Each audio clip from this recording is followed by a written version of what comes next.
Ghost story. Ghost man carrying coffin on bow lap. My name is Knock, 42 years old, bus driver running the night route Saigon to Lat. Every day, I hold the steering wheel from late afternoon until dawn. Lost between the dangerous winding roads. Bow lock, a familiar road that I still call the gate of hell, always makes me shiver every time I drive through, especially after midnight. That night I departed from Saigon at 10 p.m. It was drizzling, not heavy, but enough to make the road slippery. On the bus, there were more than 10 passengers.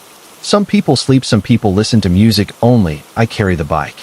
Up in the cold darkness, exactly 2 o'clock a.m., the bike starts to crawl through curve number 7. The rain in the forest is heavier than the fog. White light headlights shine less than 5 meters. Suddenly I see a white shadow running across the road. I step on the brake, stop the bike. The whole bike jerks. The passengers scream. A man is carrying a dark wooden coffin on his shoulder. He runs very fast. His feet am not to touch the ground, gliding in the air. The coffin on his shoulder looks very heavy, but it didn't slow him down. His eyes stared straight at the car. Suddenly, there was a strong smell of embalmed wood mixed with incense in the car. I panicked and tried to speed up to get out of the corner, but at that time the car couldn't start again. While I was struggling to find a way to start the car, a girl sitting near the window panicked and shouted, "Uncle, why did you let more people in the car without opening the door?"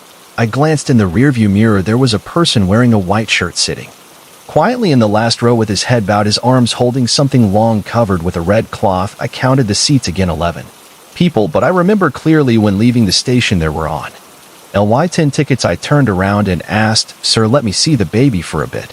There was no answer. I walked over, and the seat was empty and cold as if no one had sat there, but on the floor there were wet footprints and a long muddy trail. I shook my hand and turned on the flash light to shine all over the bus, but all the passengers were pale. No one dared to breathe loudly. Some were mumbling prayers, some were looking around. Clearly they also saw something was wrong at that meant the bus lights suddenly flashed a few. Then the whole car turned off and plunged into darkness. The sound of wind whistling through the door sounded like someone was groaning. Then I heard 3 knocks in a steady rhythm, as if someone was knocking on the side of the car. Knock, knock, knock. That sound came from the back trunk. I almost froze. In my entire life driving at night, I have never experienced anything so strange. An old man sitting near me clasped his hands and prayed in a whisper, "There must be someone asking, too old for us drivers, so please, if they don't harm us, then don't resist." I mustered up all my courage to get out of the car and go to the trunk. My hands were shaking as I opened the trunk, but there was no sign of what had just happened. There was only a muddy stain and a wet red cloth stuck to the side of the car. I trembled and then suddenly turned back to look at the pass where the man carrying the coffin had disappeared. I quickly climbed into the car. I clasped my hands and begged, "If anything happened, please don't harm anyone. I'm just a driver for a living. If anything happens, just tell me. I will do my best to complete the job." The car suddenly started again, to the joy of everyone. Music. I quietly drove through the whole pass to the soft chanting of Buddha from the passengers. A few nights later, I had a high fever and was constantly delirious. In my dream, I saw myself sitting behind the wheel driving alone through Bao Loc Pass. The wind was blowing, the fog was thick, and the ghost of the man carrying the coffin appeared again. But this time he didn't block my car anymore, nor did he smirk like the previous times. He stood there, his eyes filled with tears, his gaunt face full of sadness. When I stopped the car, he slowly approached the window and extended his skinny hand, knocking softly. His voice was tired like the last breath of a person about to die. "Mr. Driver, please give me a lock to go back to my mother." Before my eyes was no longer a creepy ghost, but the image of a poor man with torn clothes and a black face from the sun and wind. On his shoulder, he carried a wooden coffin with mud and a makeshift rope. His eyes were red and his feet were covered in mud. He walked unsteadily as if he was about to fall. I asked him how his mother was, and he choked up and said, "My mother passed away. Passed away the afternoon before. She had been sick for months and was bedridden. My family didn't have any furniture when my grandmother passed away. I didn't have money to take care of the funeral. The neighbors collected some money. My grandmother immediately borrowed an old CAR from an acquaintance, drove all the way to D-Lin to buy a cheap wooden coffin for my mother to have a decent place to lie down." He lowered his head, but couldn't stop the tears from rolling down his dusty face. But on the way home I collapsed. It turned 7 when I opened my eyes. I was strangely hungry. My heart was aching. I didn't want to die, really didn't want to, but I was so tired. But my heart kept aching because my mother waited for me forever and never showed up. About his voice broke like a talented child. Oh, I can't be released because I still owe my mother a farewell. See, just wanna go home to see my mother one last time, but my face and the car fell down the cliff. No one knew, no one brought me back. I stood still. My nose was stinging, partly because of fear, but more because of sadness. I asked quietly where his house was. He smiled sadly, pointed to the end of the road. At the foot of the road, there was a small dirt road leading to Tanlock Hamlet, a house made of corrugated iron and the shed walls with a star apple tree in front of the door. My mother must be waiting, he said. Then he walked to the back of the car and gently placed the coffin down, as if placing the most precious thing. In my life, I turned my head to look, but the back was empty, only the sound of the wind blowing and the faint smell of incense wafting around the car. I woke up with a start. My body was drenched in sweat, and my heart was beating like a drum. Looking at the clock, 3:00 a.m. outside. The cold fog covered the glass window. The wind whistled through the crack of the door like the sound of someone crying in the middle of the night. I put my hand on my chest. My heart was still pounding. It was a dream, just a dream, I told myself, but something was wrong with the dream. It was so real. Every word, every look, the smell of mud, the sound of knocking on the coffin still echoed in Ty's head. His voice choked with longing. Ty, please let me hitch a ride back to my mother. I knew this was no longer a superstition, but a real soul was crying for help. There was a person who died unjustly, died in hunger and cold, died in torment, in being able to see his mother one last time, and now is clinging to me to find a way back. The next morning, I called the company to ask for 2 days off. The car was damaged. On knock. The manager asked me briefly. The car was fine, but the person had something to do. I had to go repay a deceased person. That afternoon, I rode my motorbike along the national highway to Ballock. Every turn I passed seemed to have someone following me. At turn number 7, I stopped and got off the motorbike, stuck an incense stick in a small patch of land by the roadside, and prayed. Brother, if you are still here, please take me to your house. I don't know your name or age, but I owe you a farewell. The wind was calm, the trees didn't sway, but a white butterfly flew out from somewhere, parked right in front of my rearview mirror for just a moment. Then it flew towards my feet. Without hesitation, I drove in that direction as if someone was leading me. Finally, I reached a small, narrow dirt road leading to a remote hamlet called Tanlock. Along the road, several dilapidated roofs were crooked in the afternoon sun. Children with dirty faces ran barefoot. The smell of straw, smoke, the smell of burnt dried fish, and the smell of disease was strong in the air. I stopped in front of a house with thatched walls and a rusty corrugated iron roof patched together with sacks and torn plastic and FRONT of the door was a barren milk fruit tree. The body cracked like an old mother about to die of thirst. A skinny old woman was sweeping the yard with a broom. I walked over and asked, "Excuse me, is this the house of Mrs. Hi?" The old woman stopped and looked up at me with a bewildered look. "Oh, how did you know Mrs.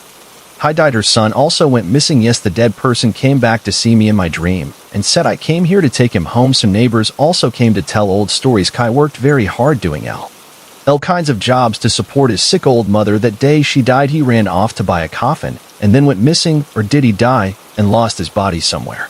I searched and searched but could not find the neighbors who pitied and buried his mother behind the summer house. But in everyone's heart, they felt sorry because his mother died alone and he died on the street without a grave or a stick of incense to see him off. It felt like something heavy had been lifted off me. I returned to turn 7 on Ballock Pass on a gloomy morning. The clouds covered the sky. The humid air and water seemed to have soaked in many wandering souls who had not yet been liberated. Next to me were 3 men in Tanlock Hamlet, Uncle Tukoi, Uncle Baklam, and Hui Ro, all poor and hard-working, living by their trade. Construction workers and garbage collectors. But when they heard the story of Mr. Kai, they did not hesitate to turn over every grass root and every stone to find some humanity for a poor man who had died tragically.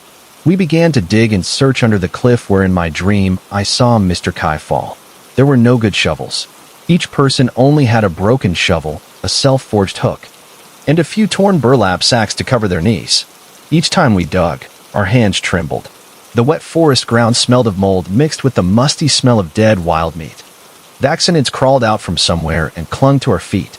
Blood drop by drop, but no one dared to complain. Uncle Tu watched as he dug and gasped for breath, promising Kai to suffer all his life until he died. No one would know.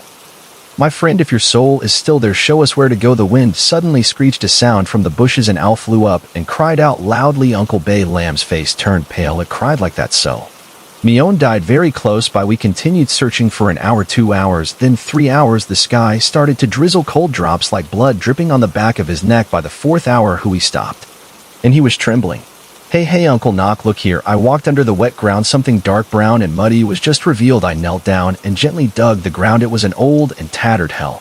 Met the inner padding was rotten. Uncle Seven trembled and turned it over. Underneath were a few yellowed leg bones. The stench was so strong and cold it penetrated the brain. Next to it was a large piece of wood the size of a coffin. The wood was rotten. The red cloth wrapped around it was torn and stained with mud, but still had the smell of half-burnt incense lingering. At that moment, a knocking sound rang out in the air. No one knocked, but everyone.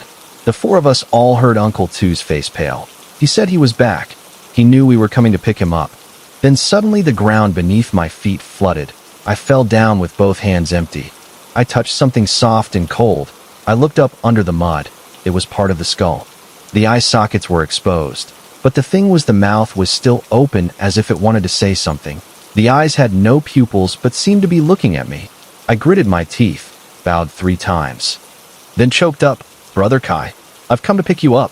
Go back to your mother. Brother, people have been waiting for you for 2 years.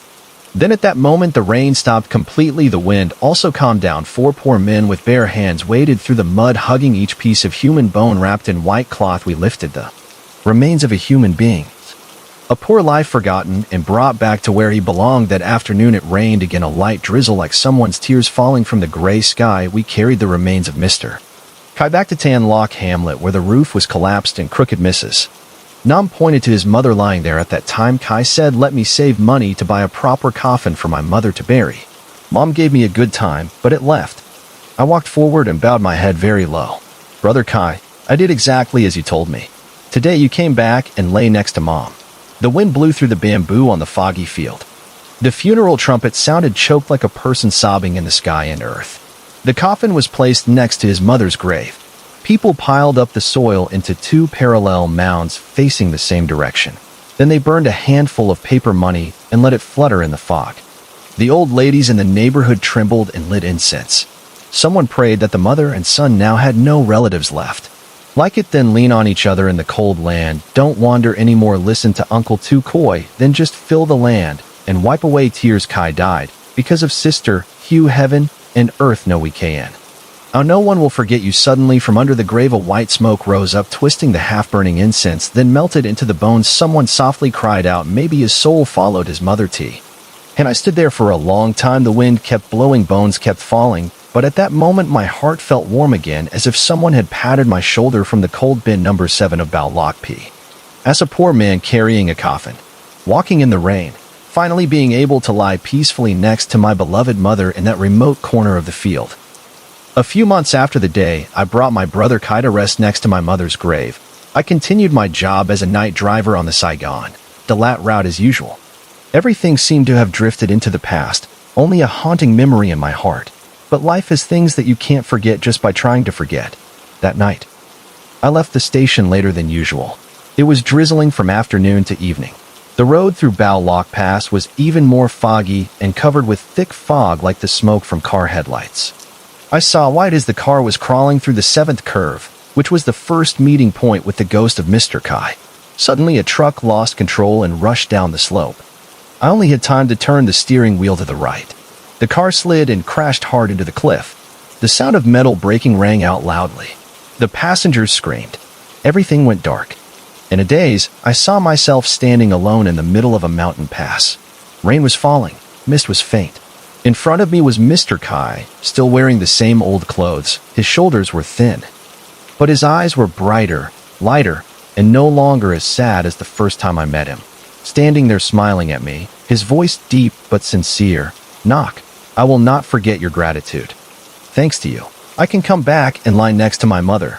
I carry this gratitude in my heart. I can't say anything. I just tremble as I look at you. Kai approaches and puts his hand on my shoulder. Tonight he should have died, but I saved his life before he helped me. Now I repay him. His eyes soften and then melt into the white bones. I wake up in the hospital. My face is scratched. My hands are bleeding, but there are no broken bones, no serious injuries, while the front of the car is crumpled. Looking at everyone, everyone says, I was very lucky to survive. God must still love me. I sat up, my heart still not over the shock, but I knew it was not random luck. It was a life-saving moment from a soul with a heavy debt of gratitude. I still drive at night. Still go through Bao Lock like before, but now every time I pass through turn number 7, I pray for peace, Mr. Kai. And sometimes in the midst of the pouring rain, I seem to see the figure of someone carrying an old wooden coffin, quietly walking among the bones, then fading away, light as a cloud sky. End of story. Thank you for following.